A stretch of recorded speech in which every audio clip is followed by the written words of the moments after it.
Bismillahirrahmanirrahim. Assalamualaikum warahmatullahi wabarakatuh. Alhamdulillah rabbil alamin wassalatu wassalamu ala rasulil amin wa ala alihi wa sahbihi ajma'in. Amma ba'd. Apa khabar sidang penulis sekalian? Salam Ramadan al-Mubarak. Hari ini dah 23 Ramadan. Apa khabar dengan Ramadan kita? Okey tak Quran? Okey tak tarawih? Okey tak sembahyang jemaah? Kan? Hari ini dah 23 Ramadan, 7 hari lagi insya-Allah mudah-mudahan kita sampai ke penghujung Ramadan dan kena kejar sungguh-sungguh malam Lailatul Qadar. Mudah-mudahan Allah anugerahkan Ramadan kali ini dengan malam Lailatul Qadar insya-Allah. Seperti biasa anda bersama saya Hafiz Salim dalam majlis ayah-ayah pemimpin masuk syurga sekeluarga yang dibawakan oleh Lembaga Zakat Selangor. Kongsi rezeki dengan zakat, keberkatan rezeki nikmat dikongsi tunai zakat anda di Lembaga Zakat Selangor. InsyaAllah topik yang kita akan bincangkan pada petang ini iaitu ayah kenapa masih ragu. Sidang penulis sekalian, umum mengetahui bahawa Al-Quran dan Sunnah merupakan panduan kehidupan sepanjang dan selama-lamanya. Dan apatah lagi bila cakap soal mendidik anak, mendidik keluarga, Al-Quran dan Al-Sunnah sepatutnya, sewajibnya dijadikan panduan. Namun, masih lagi berlaku di kalangan masyarakat yang merasakan bahawa Al-Quran dan Al-Sunnah ini, Al-Quran hanya untuk dibaca, untuk ditahu terjemahan dan cukup sekadar itu, khatam, habis. Khalas, tutup Quran. Sunnah adalah hadis-hadis untuk kita ketahui apakah amalan-amalan sunnah yang perlu dibuat.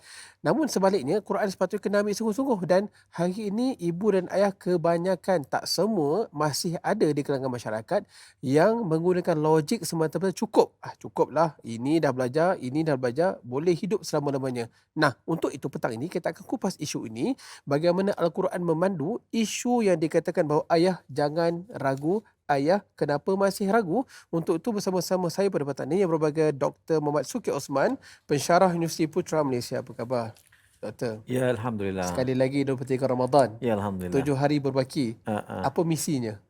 Misinya memburu Lailatul Qadar. Subhanallah, terbaik Doktor. InsyaAllah. Ya, seterusnya berbahagia Ustaz Zulkifli Mat Yatin, Qari daripada Lembaga Zakat Selangor. Apa khabar Ustaz? Khabar baik, Alhamdulillah. Sihat seadanya. Alhamdulillah. Baik, tanpa membuang masa, ayuh sidang pertukaran, ayah buka Quran Suratul Sajadah. Kita akan tadabbur sama-sama dan kita akan pendengarkan terlebih dahulu menerusi ayat yang ke-22 hingga 24. Ustaz Zulkifli, silakan. أعوذ بالله من الشيطان الرجيم. بسم الله الرحمن الرحيم.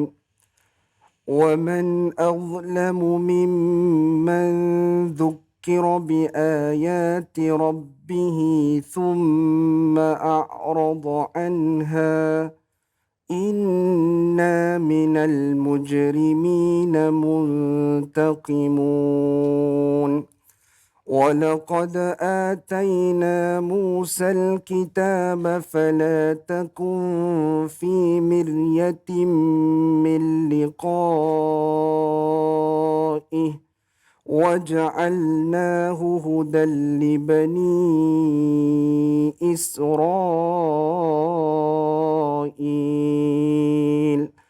وجعلنا منهم أئمة يهدون بأمرنا لما صبروا وكانوا بآياتنا يوقنون.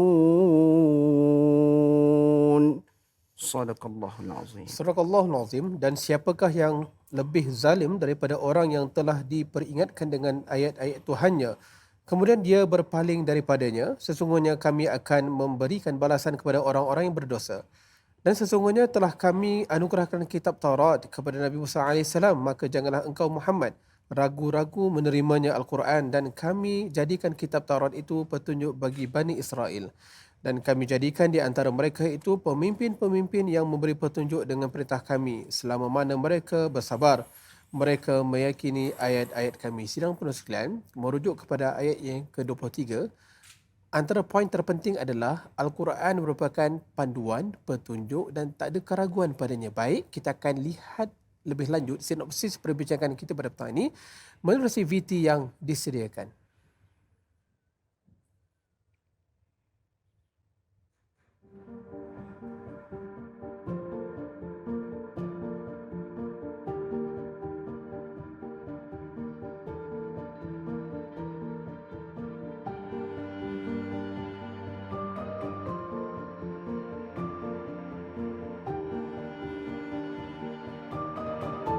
Salah satu benda yang menjadi keperluan seorang bapa, khazanah yang diberikan kepada anak adalah pendidikan. Jadi di situ pendidikan yang kita nak kena nampakkan adalah kitab dan sunnah Al-Quran.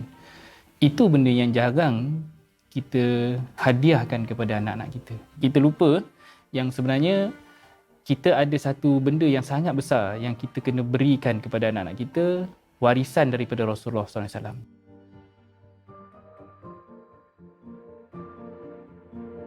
Yang penting adalah untuk kita mendidik anak-anak kita memahami apa tu kitab, apa tu sunnah. So yang tu kita kena utamakan. Kan kita duk pesan anak-anak kita, jangan tinggalkan Quran, kena baca Quran hari-hari, apa semua tu. Itu pesanan kita sebagai ibu dan bapa. Tapi kita lupa pesan kat dia, faham Al-Quran tu. Sebab once dia faham Quran, di situ dia akan dapat visi agama yang ada dalam Quran. Bila kita bagi Quran kepada anak, bukan kita sekadar suruh dia membaca.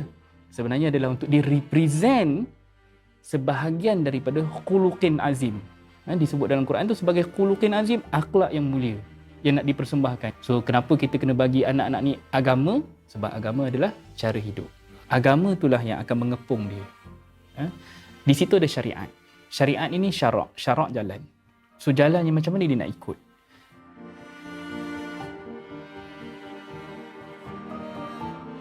Kita pegang kepada satu hadis yang Rasulullah nampakkan. Pembinaan anak ni melibatkan 3 fasa. 7 tahun pertama, 7 tahun kedua dan 7 tahun ketiga lah. Jadi kita ada, kalau ambil umur dia sampai 21 tahun. 7 tahun pertama itu adalah proses pendidikan akhlak. Kemudian 7 tahun kedua ada proses, Allah kata, ajar anak kamu solat ketika umur 7 hingga 10 tahun. So hari ni kalau betul-betul kita nak jaga anak kita, make sure kita didik mereka dengan kefahaman agama datang daripada Quran, Al-Quran yang datang daripada kitab Allah wa sunnah Rasulih yang jelas. Bukan lagi kita hanya bersangka-sangka, bukan hanya kita jadi orang yang ragu-ragu, tak. Kita kena jadi orang yang sangat jelas dengan apa yang kita sampaikan kepada anak kita. So kalau kita sendiri tak jelas, macam mana anak-anak nak jelas? Sebab dalam Quran suruh kita jadi seorang imam. Imam yang macam mana? Imamul Mubin. Jadi imam yang mampu untuk menjelaskan dengan balaghul mubin, menyampaikan dengan jelas. Barulah kita dapat menjadi orang yang jadi di kalangan-kalangan orang-orang yang mampu untuk membawa kepada agama yang jelas, insya-Allah.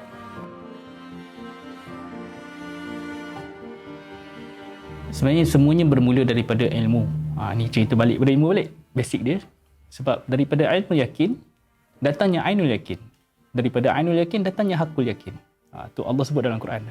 So ainul yakin, keyakinan kita tu bukan berdasarkan sangka-sangka. Masalah ibu dan bapa hari ni adalah banyak bersangka-sangka. Dia sangka dia dah buat baik. Dia sangka dia dah ajar anak dia Quran. Okey, aku dah bagi Quran, engkau dah khatam Quran. Dah habis khatam Quran ni, buat kenduri lah kan, bagi pulut kuning apa semua kan. Kita dah assume, okey anak aku dah Islam. Sebab apa? Dah ajar dalam Quran ni. Tapi kita pernah tak ambil tahu? Dia tahu tak? Dia faham tak apa dia baca? Kita sebagai ibu dan bapa faham tak apa kita baca? So kita sendiri kena question diri kita. Kita sendiri faham tak apa yang kita baca sampaikan kepada anak-anak kita? So balik kepada kefahaman. Kerana dengan ilmu dia akan menghilangkan keraguan. Kita memilih antara dua. Nak ajar anak-anak agama ke nak ajar anak-anak akademik? Kita banyak, tak apa ni, ajar akademik ni kita boleh bagi dia jadi doktor, engineer apa semua. Tapi kita lupa basic kepada pembangunan dia nak jadi doktor, doktor yang beragama, doktor yang berakhlak. Engineer yang berakhlak. Kan? Nak jadi pomen kereta yang berakhlak. Kan? Nak jadi pilot kapal terbang, berakhlak Al-Quran. Nak jadi nurse yang berakhlak Al-Quran. So semua tu kena kembali balik kepada Quran.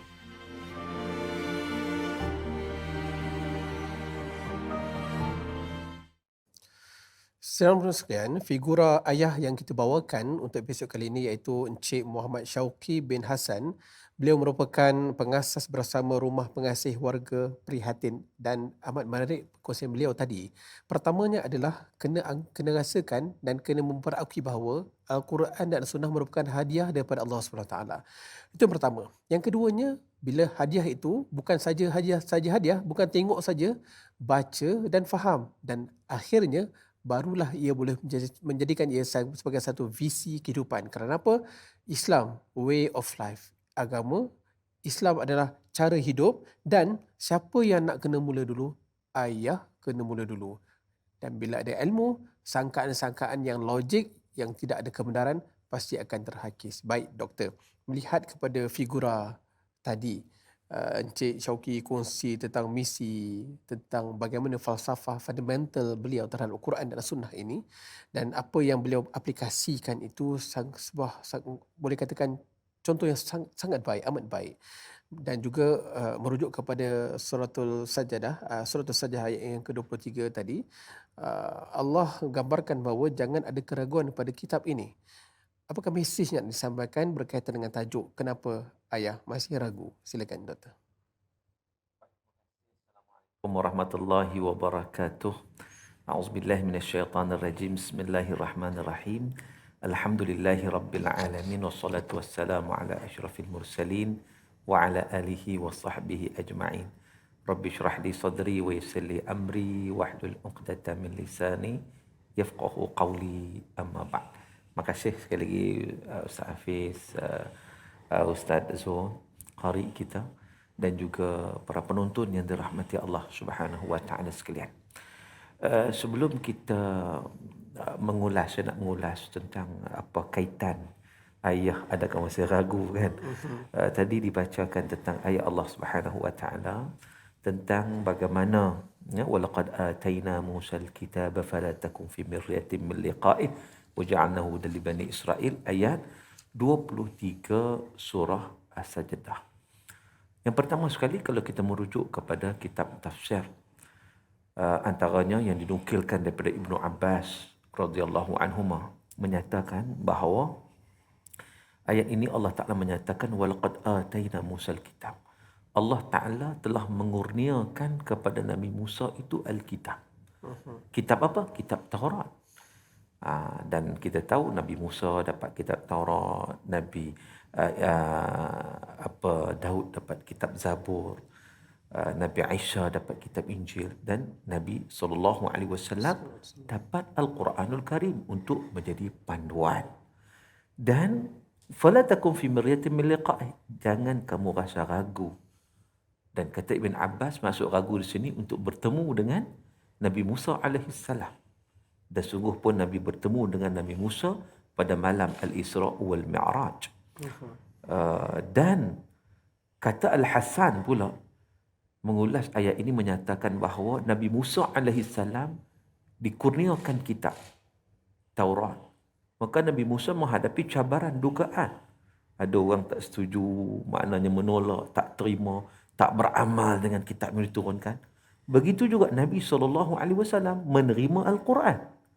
Dan Nabi juga menghadapi situasi yang sama, iaitu mendapat tentangan.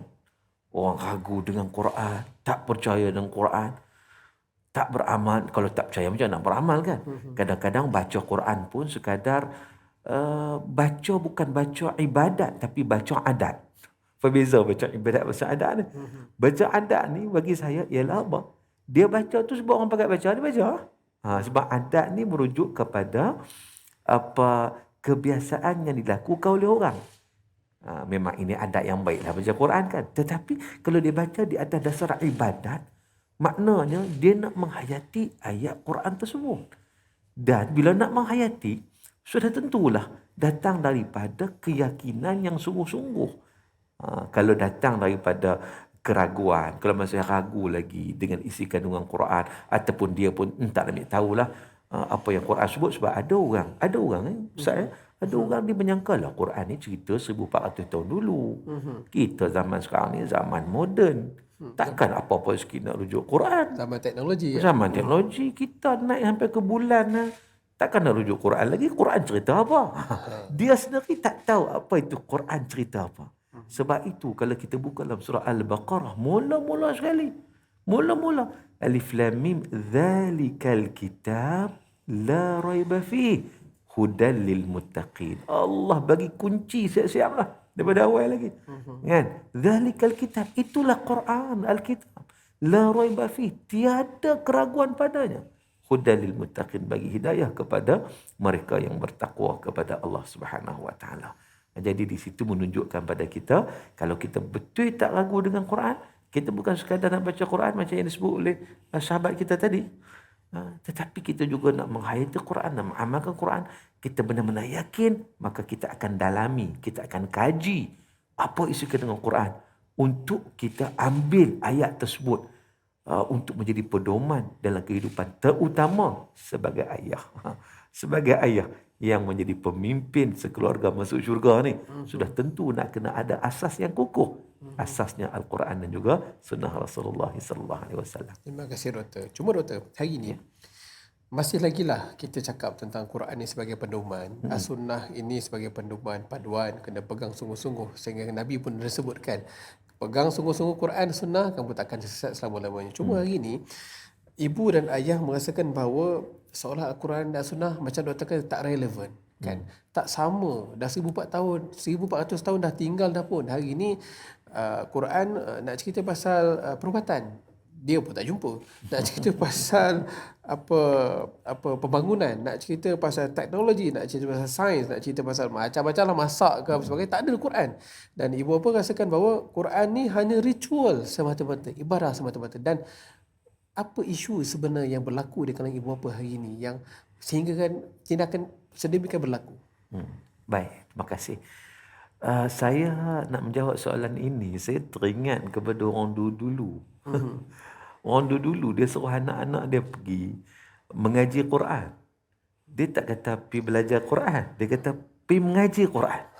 Sampai sekarang perkataan itu digunakan, mengaji Quran. Cuba kita fikirkan, perkataan mengaji itu apa asal usul perkataannya? Dalam konteks bahasa Melayu lah kan. Okay. Mengaji itu makna daripada kaji. Mengkaji. Jadi di situ menunjukkan pada kita bukan sekadar kita nak baca Quran. Tapi kita nak mengkaji Al-Quran.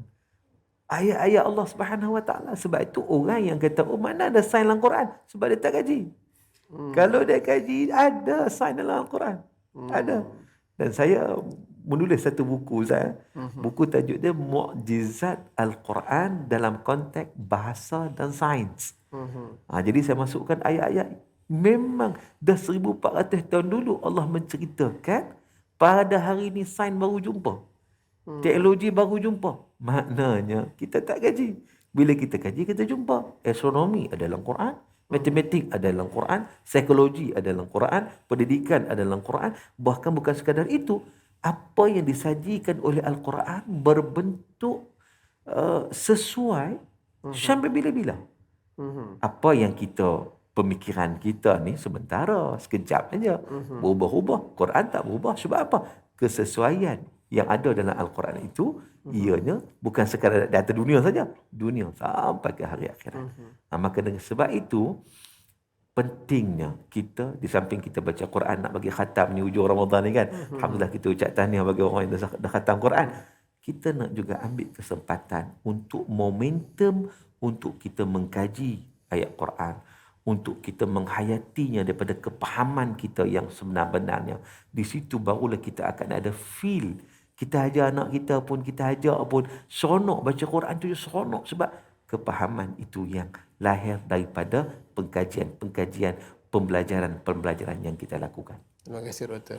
Saudara sekalian, dapat kita fahami bahawa bukan sekadar mengaji itu baca. Kena kaji sungguh-sungguh. Al-Quran sangat relevan. Dalam Quran segala-galanya ada. Kalau tak jadilah Al-Quran itu sebagai panduan. Allah tak sebut la raiba fih. Tidak ada keraguan padanya Al-Quran itu. Baik, kita akan rehat seketika. Kita akan berjumpa selepas ini.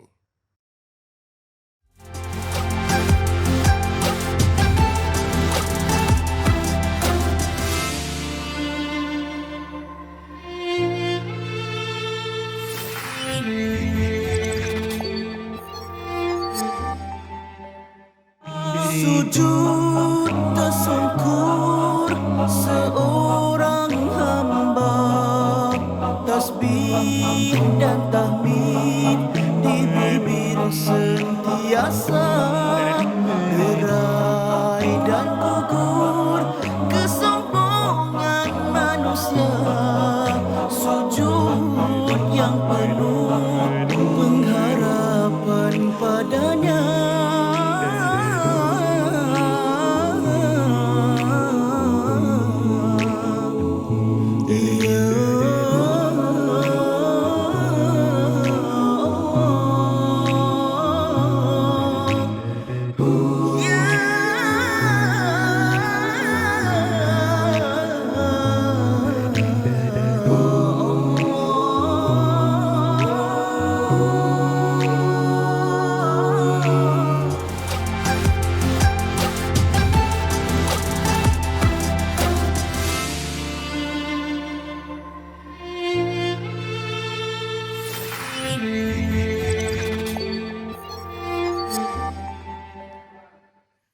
Alhamdulillah bertemu kembali dalam majlis ayah pemimpin masuk syurga sekeluarga yang dibawakan oleh Lembaga Zakat Selangor. Kongsi rezeki dengan zakat, keberkatan rezeki nikmat dikongsi, tunai zakat anda di Lembaga Zakat Selangor. Alhamdulillah, terima kasih ayah, terima kasih ibu, terima kasih seluruh keluarga. Pastinya anda bersama kami, yang kita sajikan adalah bagaimana kita nak mencari solusi menerusi suratul sajadah agar kehidupan kita sentiasa dipimpin dengan Al-Quran dan As-Sunnah, insya-Allah. Baik, saudara sekalian, kita akan lihat formula perjuangan ayah masuk syurga sekeluarga.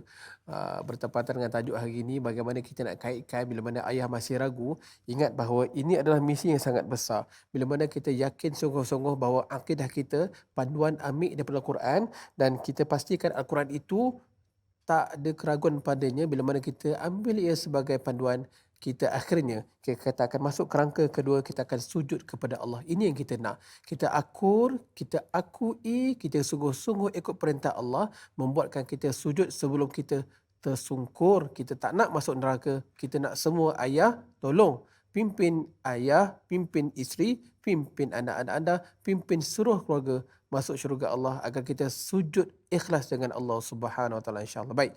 Untuk itu, saudara sekalian, kita akan lihat bagaimana Al-Quran memandu menulis surah Yunus ayat yang ke-94. Ustaz Zul, dipersilakan. Minasyaitonir rajim. فإن كنت في شك مما أنزلنا إليك فاسأل الذين يقرؤون الكتاب من قبلك لقد جاءك الحق من ربك فلا تكونن من الممترين. صدق الله العظيم. Barakallahu azim. Maka jika engkau Muhammad berada dalam keraguan tentang apa yang kami turunkan kepadamu, maka tanyakanlah kepada orang yang membaca kitab sebelummu. Sesungguhnya telah datang kebenaran kepadamu daripada Tuhanmu, maka janganlah sekali-kali engkau termasuk orang yang ragu. Ustaz Zul, berlaku hari ini ibu bapa yang menswastakan ajar Quran kepada anak. Sedangkan tanggungjawab asas itu adalah ayah mesti mula dulu. Kan? Pergi ngaji. Hantar pergi ngaji. Bagaimana Ustaz melihat situasi ini? Adakah ayah tu kena juga ngaji? Ataupun cukup swasta kan tak mampu, tak apalah, biarlah anaklah ngaji Quran. Silakan Ustaz. Okey. Terima kasih Ustaz Fiz.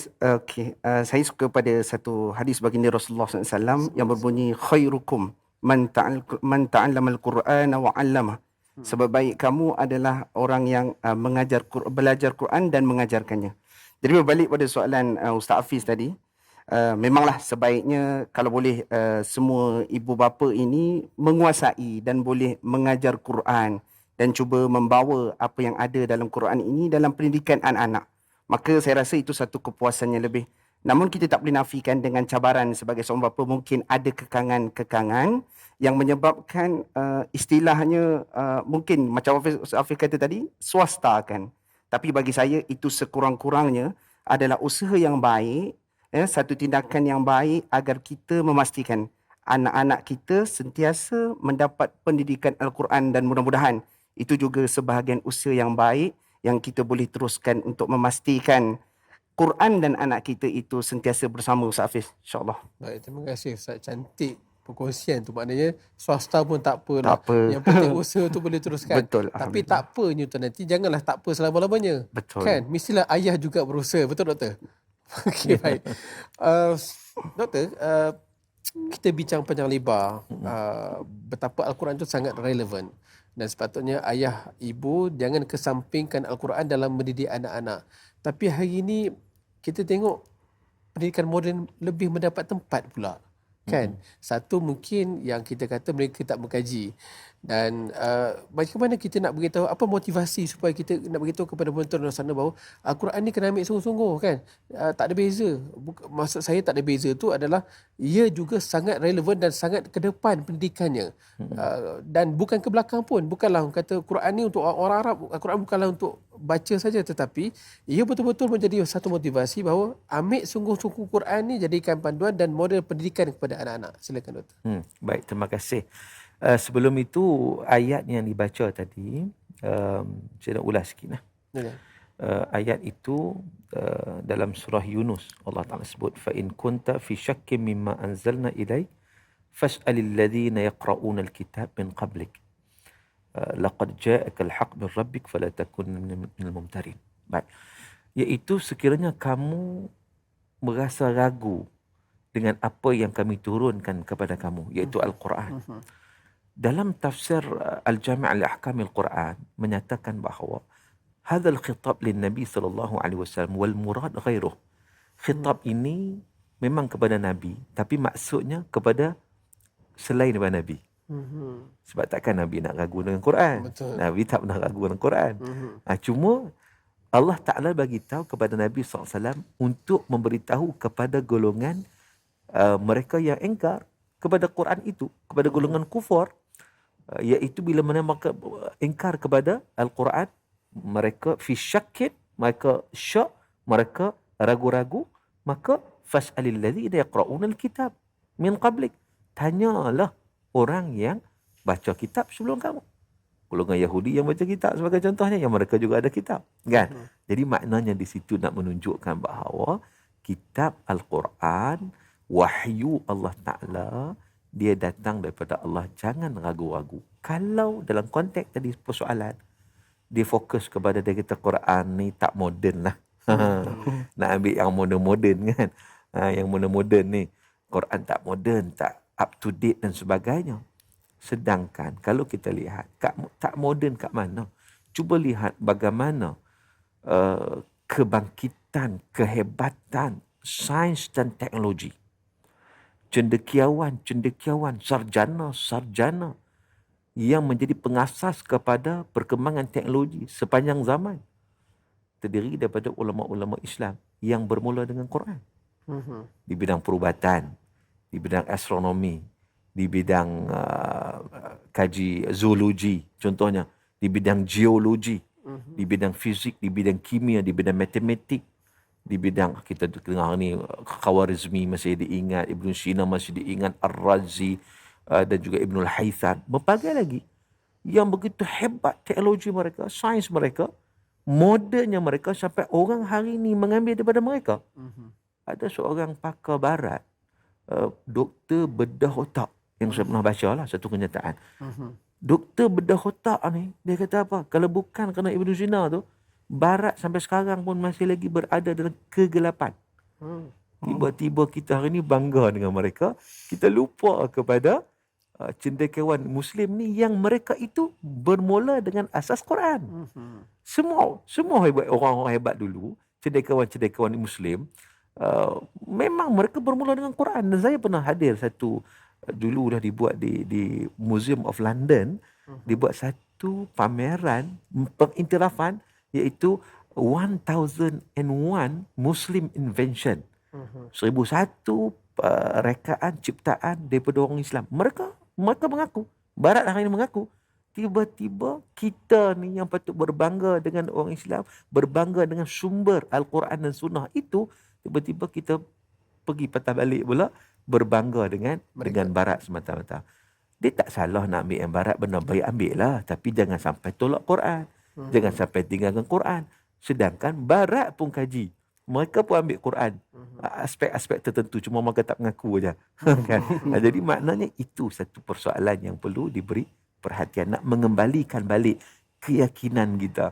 Jangan ada kesangsian, jangan ada ragu, bahkan nak kena betul-betul percaya kepada kalamullah al-mu'jiz, yang mempunyai kalamullah yang mempunyai mukjizat itu.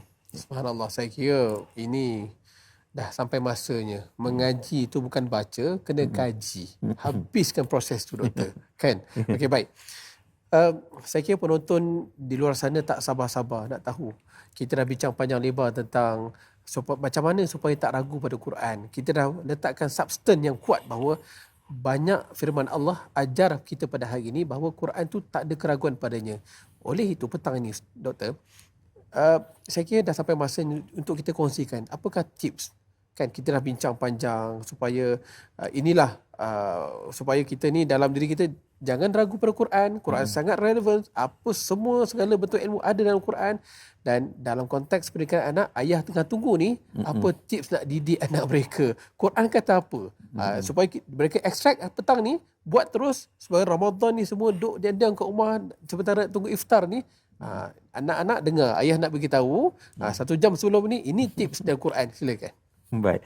Kalau kita melihat pada ayat Quran, Allah sebut syahrul Ramadan alladhi unzila fihi al-Quran hudan linnas wa bayyinatin minal huda wal furqan. Bulan Ramadan, bulan yang Allah turunkan Quran. Untuk apa? Untuk bagi hidayah kepada manusia. Jadi hidayah tu kena ambil intipati isi kandungan Quran. Jadi ayah ni, si ayah ni duk tunggu ni kan. Ayah sebelum belajar anak, ayah dulu nak kena start. Kan? Ayah dulu nak kena belajar kan. Mengenal apakah hidayah atau intipati yang ada dalam Quran untuk dia mendapat sesuatu. Wal furqan, dan Quran juga membezakan antara hak dan batil. Jadi dia kena tahu. Sebab kadang-kadang orang kita ni, dia bagus satu orang kita belajar Quran nombor satu. Pertama dia akan belajar daripada awal alif ba ta apa semua kan. Sekarang ni iqra ba ta dan sebagainya. Habis baca Quran dia boleh baca. Habis kat tu je. Tidak ada kesinambungan apa yang selepas itu. What's next? Adakah Quran tu dibaca je? Lepas tu habis senyap macam tu. Sebab tu kita kalau belajar sekolah pun, kalau kita belajar kat sekolah, kita belajar ABC. Belajar mengeja, boleh baca lancar. Lepas tu habis kat situ je. Tak. Lepas tu kita nak faham paragraf ni apa. Belajar pula untuk summarize kan, buat ringkasan pula. Sebab nak bagi faham. Tapi mengapa kat Quran kita belajar, dah boleh baca, selesai. Separuh je. Nak lebih sikit, buat taranum sikit. Lepas tu habis dah. Kan? Habis kat situ je. Kat mana kepahaman kepada Al-Quran itu sendiri? Kat mana penghayatan kepada Al-Quran itu? Maka ini perlu dipupuk kembali. Perlu dilihat apakah peranan yang rupanya kita tinggal peranan itu. Dan Allah Ta'ala suruh dalam Quran. Allah dah bagi tahu dalam Quran kan. Jadi maknanya kita tinggal. Maka kita sebagai ayah, inilah kita nak bawa anak-anak kita ke syurga dengan kita seluruh family kita ke syurga, maka kita berusaha bukan sekadar dah alhamdulillah dah baca Quran dah boleh cantik dah, kemudian kita memahami Al-Quran, kita nak mentadabbur ayat suci Al-Quran dengan penghayatan yang sepenuh-penuhnya. Sebab Allah Ta'ala sebut afala yatadabbaruna Al-Quran am ala qulubin aqfaluha. Tidakkah mereka mentadabbur ayat Quran, menghayati Quran? Maksud tadabbur tu nak ambil intipati yang kita boleh amalkan dalam kehidupan kita. Ataupun kata Allah, hati mereka sudah terkunci mati. Ini yang kita tak nak.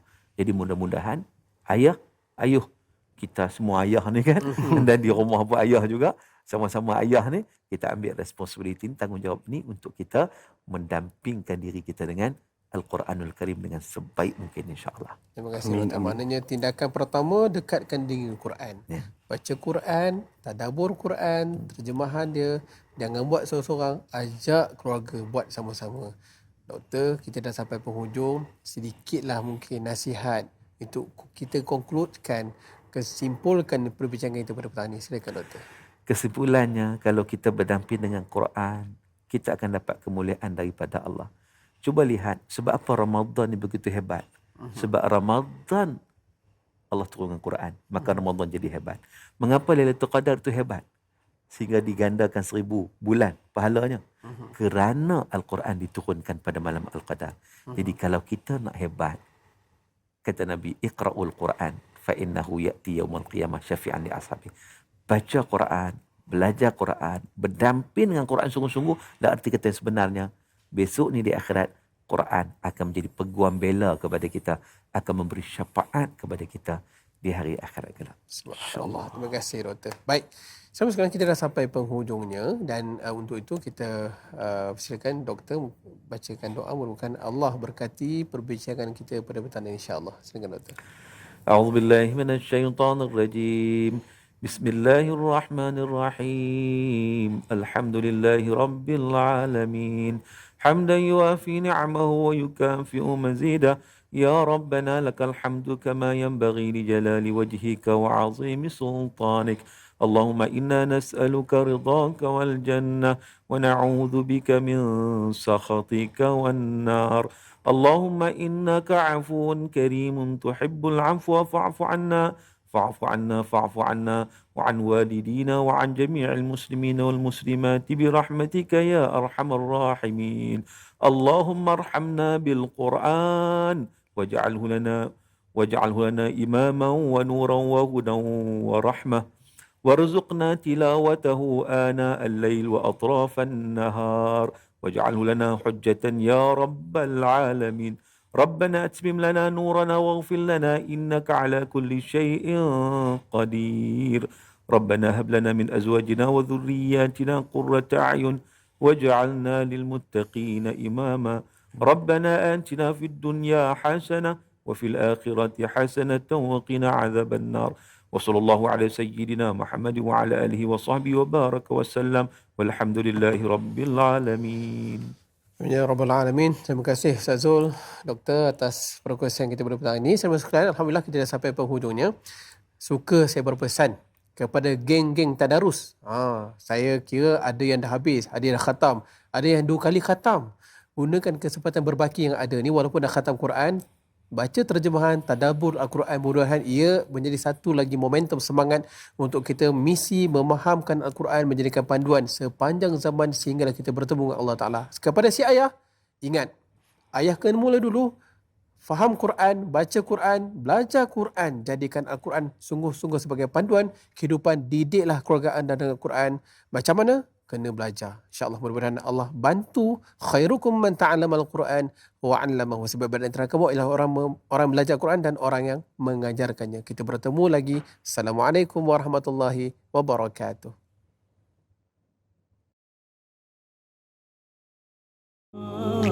Yakin percaya pada janji-janjinya, syukur segala nikmat kurnia.